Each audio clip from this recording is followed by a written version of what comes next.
Hi everybody, it's 3 o'clock and it's Thursday afternoon in Florida. So I'm going to tag a few of my friends. I'm going to share to a couple of groups here also, if you don't mind. And I'm going to bring on a few friends that are loyal viewers and a few that I hope are viewing. And as always, if you have any questions or you want to ask me about my resources, my comments today, please feel free to message me. I'm always happy to share my information, especially when I have a topic like I have today, because it's something that we're all seeing. We all know what's going on, and we're trying to navigate a lot of contradictory information, and we're trying to navigate what we've been told for the last 14 months and balance that also with along that path of 14 months, there has been ongoing research and information. So it's kind of like a horse race. It's like, the problem gets out there and then the information gets out there. And so, which way do you go? And it's really been a challenge. It's been a challenge for a lot of us. So today I want to share some things that we do know that's from the research and from some real life examples. So I don't want you to mix this with a political point of view. I'm going to share with you some real things that are happening, and then I'm going to share with you some real research.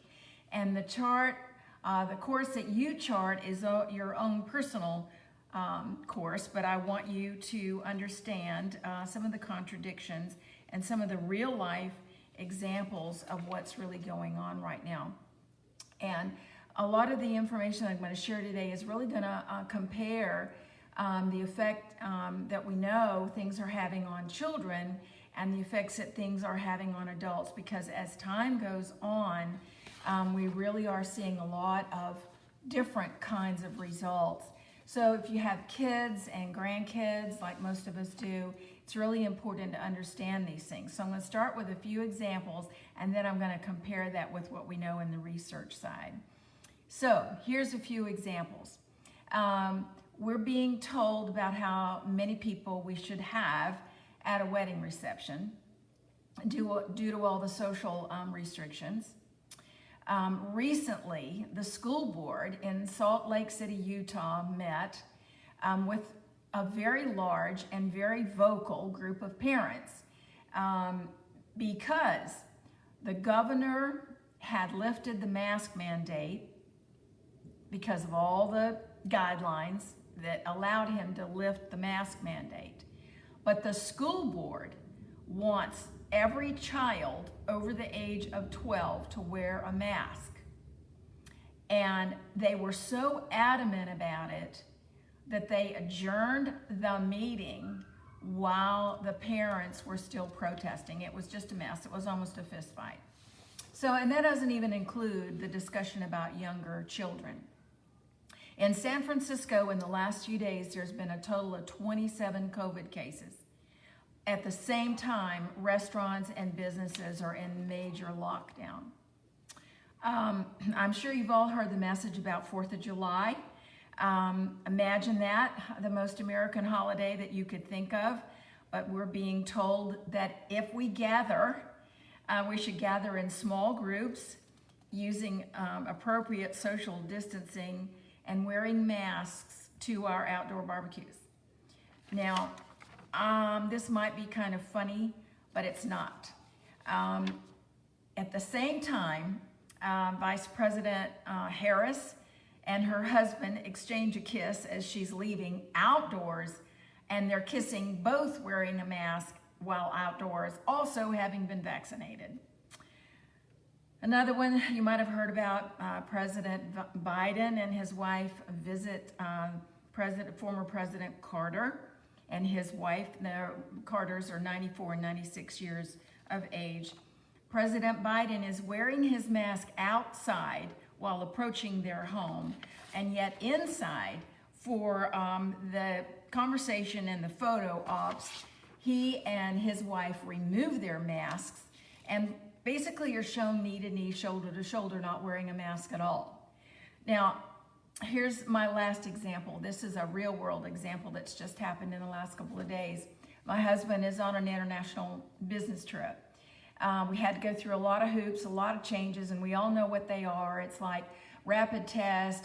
Doesn't matter if you have COVID vaccination or what. You have to have a rapid test within a very tight time frame. So if you're connecting in Europe, it gets to be quite a challenge. But here's the thing. In the middle of the night, in a first class business seat, while sleeping, my husband was wakened by the flight attendant to remind him to put on his mask. Now, the plane is half empty. I understand rules, but I also understand a little bit of common sense. The mask was down. He knew he needed to have one, so he bought a gaiter that was easily up and down without, the ear straps and all that. We're complying as best we can. But in the middle of the night, she wakes up a first-class passenger out of a dead sleep and says, "Please, sir, would you mind putting on your mask?" Well, he was somewhere between groggy and mad, and he just did what he had to do. But that's just what we're dealing with these days. So now let's look at some research.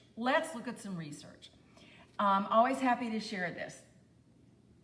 And you're going to have some questions, and I'm happy to share. But here's some really interesting research. Our immune systems are being challenged, but not for the reason that you think. It's the reason because we are no longer mixing in the general public. Our immune systems are forgetting how to fight off disease-causing agents. Now, this goes way back into period of time, but we understand that our immune system begins developing really as infants. We're exposed to bacteria and viruses very early on, and it's actually these invaders that help build our immune system. So you can remember as kids, we played outside. It wasn't too bad to get dirty and then get washed off, and we didn't think too much about maybe getting some of these childhood illnesses, as long as they weren't serious illnesses.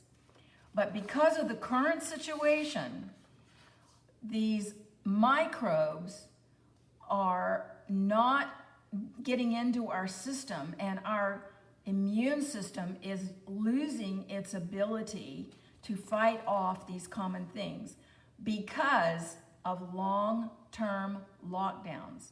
Now, as I said, it's different in adults and different in children. But for children particularly, their immune systems are still learning. They're in the learning phase.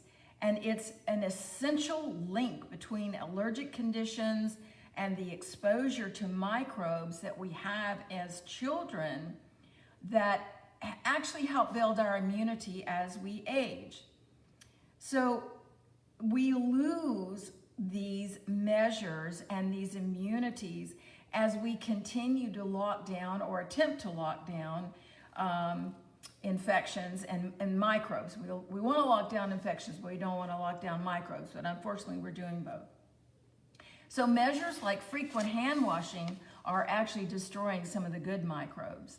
The immune system is a learning device, and at birth it resembles a computer with hardware and software that is supplied during our life in our early years, and it's through contact with microorganisms from other human beings that we learn to live in our environment.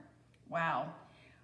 This really got me riled up. I was already riled up, but it really fueled it. So with this in mind, should parents of infants and young children be concerned about things like physical distancing and lockdowns? Well, if you go back to the statistics, if you go back to the science and what we know about exposure, you can decide that for yourself. I'm not giving you those guidelines. I'm simply giving you the science on how your immune system works. So the question is, have we just become too clean? This is particularly relevant for respiratory viruses. Preventing them with hygiene practices such as washing hands and cleaning surfaces is paramount. But this post-hygiene theory is very destructive because it suggests that this exposure to certain microbes early in life will actually damage our immune system for the future. These microbes include species both indoors and outdoors, and they come from the skin, the gut, and the respiratory tract of all of us because they interact with the regulatory systems that keep the immune system in balance. Wow. Okay, I'm very quickly going to touch on this situation with hand sanitizers. The idea that we can create sterile homes through excessive cleanliness is implausible. As fast as microbes are removed, they are replaced with dust and air from the outdoor environment. Microbes shed from human body and from our pets and even from the foods that we bring into our home. So changes in lifestyle and environment include dietary change, increased antibiotic use, are underlying causes of allergies and underlying causes of weakened immune system. The takeaway here is that lockdown has become a threat to our immune system. Walking outdoors and being in an outdoor environment is really, really important. And we've been told that, but we really didn't understand why. And sometimes I wonder if the people that are telling us that may not even know themselves. So the takeaway that it's important to expose your children to some of these microbes for the benefit of their future immunities. So in summary, here you go. The researchers will look at whether decreased viral infection rate and improved air quality that resulted from the lockdowns and make allergic conditions more or less common among infants the researchers will look at those to see if there is a correlation. But as with many aspects of this pandemic, any definitive conclusion on this is still to come. Oh my gosh. So do you read this the way that I read this? What we have just been through with all these drastic measures, now I understand preventing exposure, but I wonder how extreme and what kind of problems that we're going to have in the future. So now that you've heard this, and if you came on late, you can look at, it'll be on my Facebook for a while, and then I post it on my YouTube channel. But what are you going to do about it? I mean, there's not much we can do about it now, but continuing to do the kind of measures that we're being called on to do, you have to really ask yourself, is this really good? How long is effective versus how long is really damaging your immune system? So an example of that is my daughter who's 31, who's seeing more and more COVID cases in her age group. Now that is, they're not serious, but that's kind of a new thing now. It's almost like it's jumping to younger populations, and we're hearing that. But she's 31 years old, and she now is taking a daily immune booster at 31. So that is what we are sowing, and that is what we are reaping as we continue going forward. Now, I can't give you an answer for your own personal decision making. I can only give you some facts and some research, and you have to choose the balance for yourself. But if you have questions, you want to know more about my research, I'm happy to share that. But in the meantime, I would say you know, what do we do? How do we live a normal life? How do we have a healthy immune system? By all means, you need to boost that, and by all means, you need to live a healthy life. But how much of this are we really going to say we're willing to do? And the next question now is seeing toddlers with masks, now that we know their immune system is not going to be able to develop without some exposure. Where do we go with this? So guys, that was it for today. Thanks for joining me. I love it when you watch on live, but if you are watching on the replay, always happy to answer those questions and comments too. See you next time. Bye, everybody.